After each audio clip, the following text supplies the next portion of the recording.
ಮಾನ್ಯ ಸಭಾಧ್ಯಕ್ಷರೇ, ಮೊನ್ನೆ ದಿನ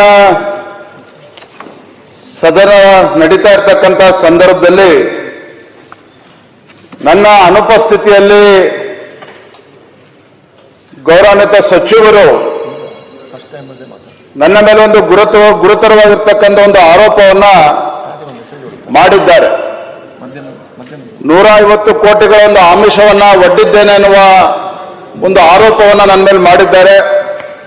ಅದನ್ನ ರಾಜ್ಯದ ಮುಖ್ಯಮಂತ್ರಿಗಳು ಸಹ ಅದನ್ನ ಪುನರುಚ್ಚಾರವನ್ನ ಮಾಡಿದ್ದಾರೆ.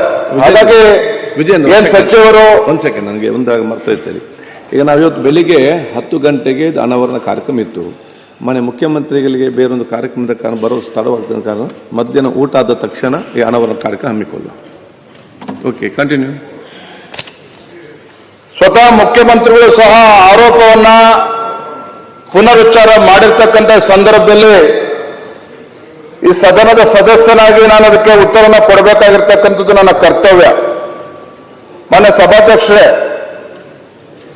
ಈ ಸರ್ಕಾರ ಬಂದಾಗಲಿಂದನೂ ಸಹ, ಈ ಹೊಸ ಸರ್ಕಾರ ಬಂದಾಗಿನಿಂದ ಇವತ್ತು ಜನಕಲ್ಯಾಣ ಮಾಡ್ತೇವೆ, ಅಭಿವೃದ್ಧಿ ಮಾಡ್ತೇವೆ, ಕ್ಲಾರಿಫಿಕೇಶನ್ ಬರಲಿ, ಪರಿಷ್ಠ ಜಾತಿ ಪರಿಷ್ಠ ಪಂಗಡಗಳ ಬಗ್ಗೆ ಅಭಿವೃದ್ಧಿ ಮಾಡ್ತೇವೆ ಅಂತೇಳಿ ಲಿಮಿಟ್ ಕ್ಲಾರಿಫಿಕೇಶನ್ ತುಂಬಾ ಚರ್ಚೆ ಆಗ್ತದೆ. ಆ ಕ್ಲಾರಿಫಿಕೇಶನ್ ಮುಂದೆ ಬೇಗ ಬೇಗ ಮುಗಿಸ್ತೇವೆ. ಈ ನನ್ನ ಮೇಲೆ ಏನು ಇವತ್ತು ಗುರುತರವಾಗಿ ಆರೋಪ ಮಾಡಿದ್ದಾರೆ. ಇವತ್ತು ತಮ್ಮ ಮೂಲಕ ಗೌರವಾನ್ವಿತ ಸದಸ್ಯರು, ಸಚಿವರಲ್ಲಿ, ಮಾನ್ಯ ಮುಖ್ಯಮಂತ್ರಿಗಳಿಗೂ ಕೂಡ ಒಂದು ಪ್ರಶ್ನೆ ಕೇಳಲಿಕ್ಕೆ ಇಚ್ಛಪಡ್ತೇನೆ.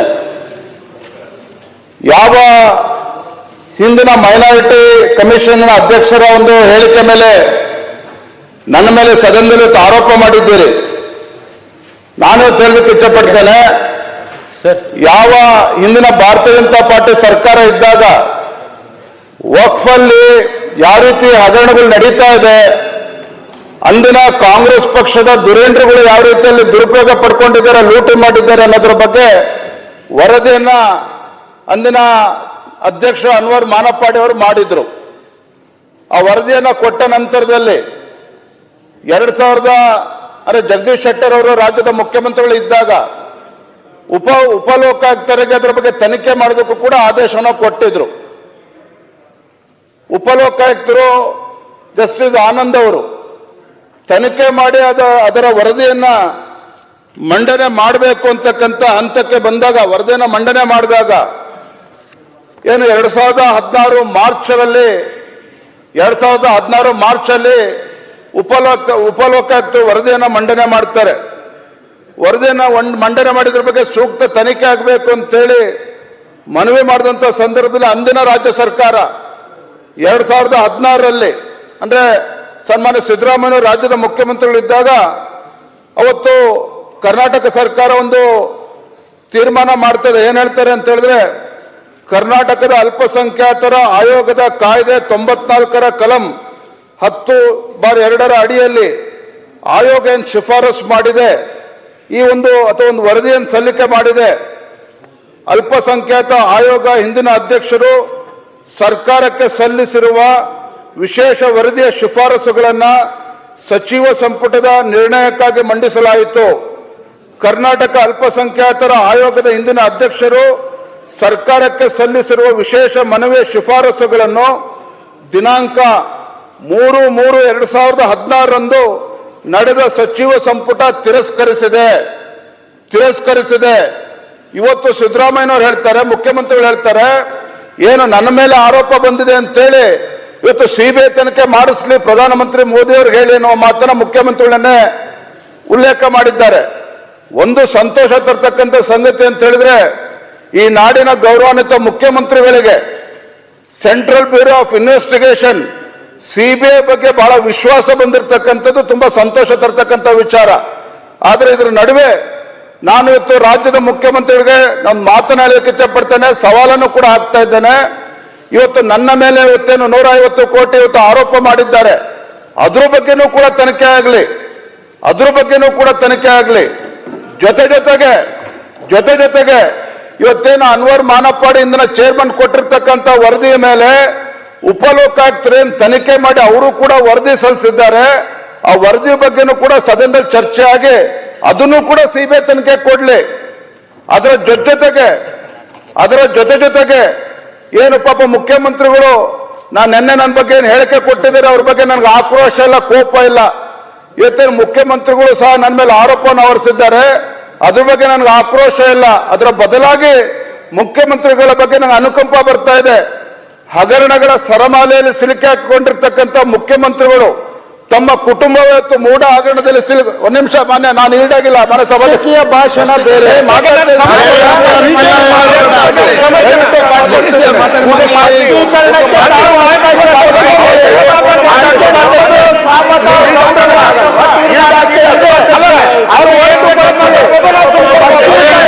ರಾಜಕೀಯ ಭಾಷಣ ಮಾಡುವುದಾದ್ರೆ ಮತ್ತೆ ಚರ್ಚೆಗೆ ಅವಕಾಶ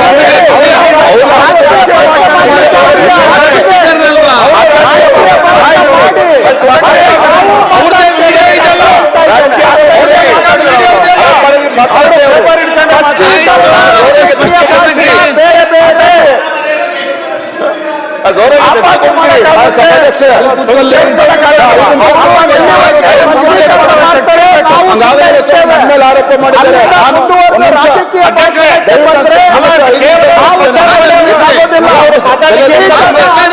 ಉಲ್ಲಂಘನೆ ಆಗುತ್ತೆ. ಅಧ್ಯಕ್ಷರೇ, ನಮಗೆ ನಿವೇದನೆ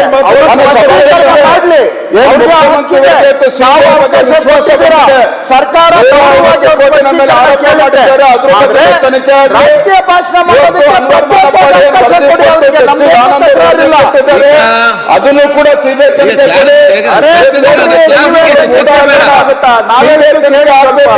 ರಾಜ್ಯದ ಉಚ್ಚ ನ್ಯಾಯಾಲಯದಲ್ಲಿ ಚರ್ಚೆ ನಡೀತಾ ಇದೆ. ಅವನ್ನೂ ಸರಿ ಇವತ್ತು ಸಿದ್ದರಾಮಯ್ಯನವರು ಅದಕ್ಕೆ ಸಿಬಿಐ ತನಿಖೆ ಕೊಡ್ಲಿ.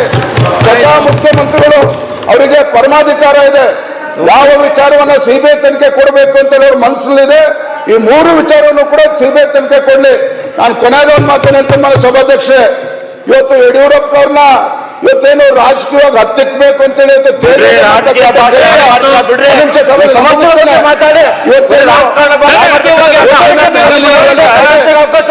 ಯಾರು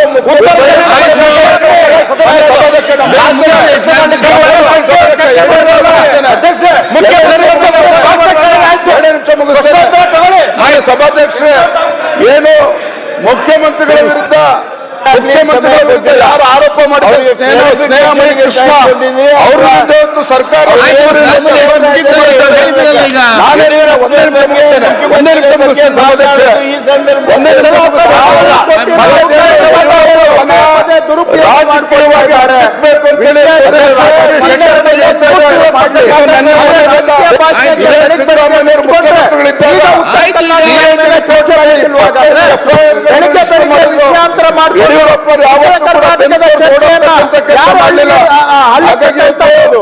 ಕೋವಿಡ್ ತನಿಖೆ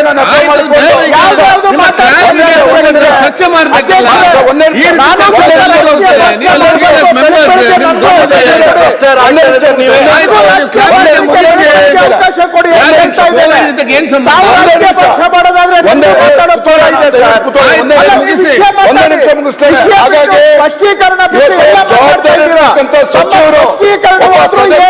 ಆರೋಪ ಮಾಡಿದಾಗ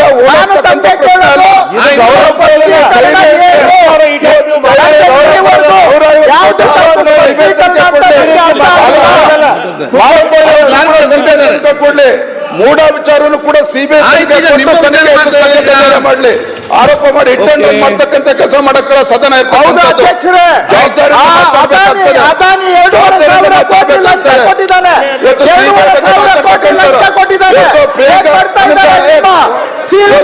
ಏನ್ ಮಾಡ್ತಾ ಇದ್ದಾರೆ? ಮಾತಾಡ್ತಾರೆ. ವಾಪಸ್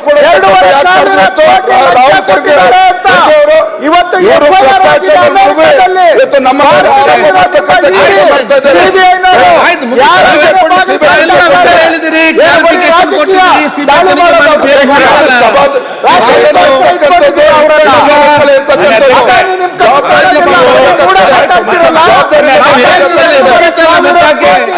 ಲಂಚ ಕೊಟ್ಟಿದ್ದಾರೆ.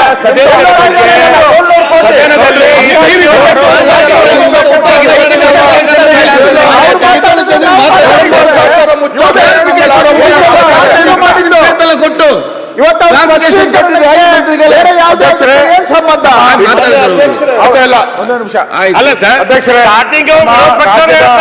ರಾಜ್ಯದ ಅಧ್ಯಕ್ಷರು ವಿಜಯೇಂದ್ರ ಅವ್ರ ಮೇಲೆ ಸನ್ಮಾನ್ಯ ಸಚಿವರಾದಂತ ಪ್ರಿಯಾಂಕಾ ಅವರು ಆಪಾದನೆ ಮಾಡಿದ್ರು. ಅವ್ರು ಹೇಳಿದ್ರು ನಾನು ಸುಮ್ಮನೆ ಆಪಾದನೆ ಮಾಡಿಲ್ಲ, ಪತ್ರಿಕೆ ನೋಡಿ ಅಂತ ಹೇಳಿದ್ರಿ. ಪತ್ರಿಕೆ ಆಗ್ಲಿ ಆಯ್ತು, ಏನೇ ಆಗ್ಲಿ ಮತ್ತೆ ಚರ್ಚೆ. ಮಾಡ್ಬೇಕಾದ್ರೆ ತಮ್ಗೆ ನೋಟಿಸ್ ಕೊಡ್ಬೇಕು.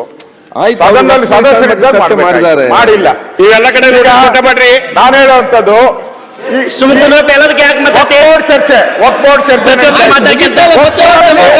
ವಿಜೇಂದ್ರ ಅವ್ರಿಗೆ ಏನ್ ಸಂಬಂಧ ಇದೆ? ಮಾತಾಡ್ದೆ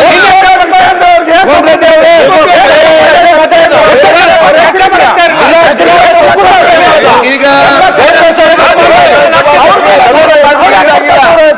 ಇಲ್ದಾಗಿಲ್ಲ ಅವ್ರು ವಾಪಸ್ ಕೊಡಿಸಬಾರ್ದು. ಹೆಸರು ಇಲ್ಲ, ಆಯ್ತು, ಮುಗೀತಲ್ಲ. ಮತ್ತೆ ನೀವು ನನ್ನ ಹಾಕಿ ನಾನೇ ನಿಮ್ಗೆ ಉತ್ತರ ಕೊಡ್ಲಿಲ್ಲ. ಈಗ ನಾನು ಚರ್ಚೆ ಮಾತಾಡ್ತಾರೆ, ಕ್ಲಾರಿಫಿಕೇಶನ್ ಕೊಟ್ಟಿದ್ದಾರೆ. ಮತ್ತೆ ನೀವು ಚರ್ಚೆ ಮಾಡಿಕೊಂಡ್ರೆ ಇದೇ ಚರ್ಚೆಲ್ಲ ಬೇರೆ ನೋಡಿ. ನೀವು ಚರ್ಚೆ ಮಾಡ್ಕೊಂಡು ಹೋಗ್ಬೇಕಾದ್ರೆ ಎಷ್ಟೊತ್ತು ಕೂಡ ಚರ್ಚೆ ಮಾಡಿ ಕ್ಲಾರಿಫಿಕೇಶನ್ ಕೊಟ್ಟು ದೂರ ಮಾಡಿ ನಾವು ಚೆನ್ನಾಗಿ ಉತ್ತರ ಕರ್ನಾಟಕದ ಆ ಒಂದು ವಿಚಾರ ಸಮಾಜದಿಂದ ಕೂತ್ಕೊಳ್ಳಿ. ಸಚಿವರು ಬೇಜವಾಬ್ದಾರಿ ಅಂತಾರೆ, ಹೆಸರು ಹೇಳಿದ್ದಾರೆ, ಅದು ನಾವು ಹೇಳ್ಬೇಕಲ್ಲ. ಇಲ್ಲ ಏನು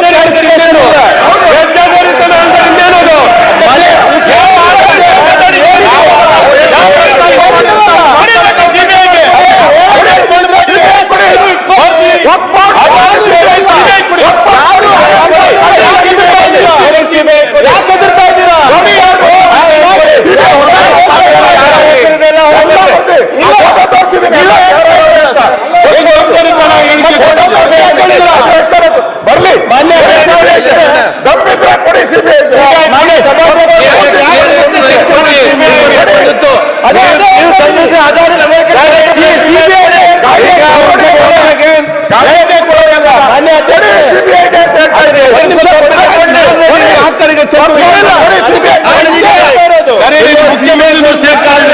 ಒಂದು ನಿಮಿಷ ಇಲ್ಲ, ಅಶ್ವಥ್ ನಾರಾಯಣ್ ಮುಖ್ಯಮಂತ್ರಿ ಒಂದ್ ಸೆಕೆಂಡ್ ಮಾತಾಡಿದ ಕೇಳಿ. ಒಂದ್ ಸೆಕೆಂಡ್, ಈಗ ಒಂದ್ ಸೆಕೆಂಡ್ ಮಾತಾಡಿದ ಕೇಳಿ. ಪ್ರಿಯಾಂಕಾ ಖರ್ಗೆ ಅವರು ಪತ್ರಿಕೆ ಒಟ್ಟಿಗೆ ಸೇರಿ ಲೆಟರ್ ಬರೆಯುವುದು ಚರ್ಚೆ ಒಂದ್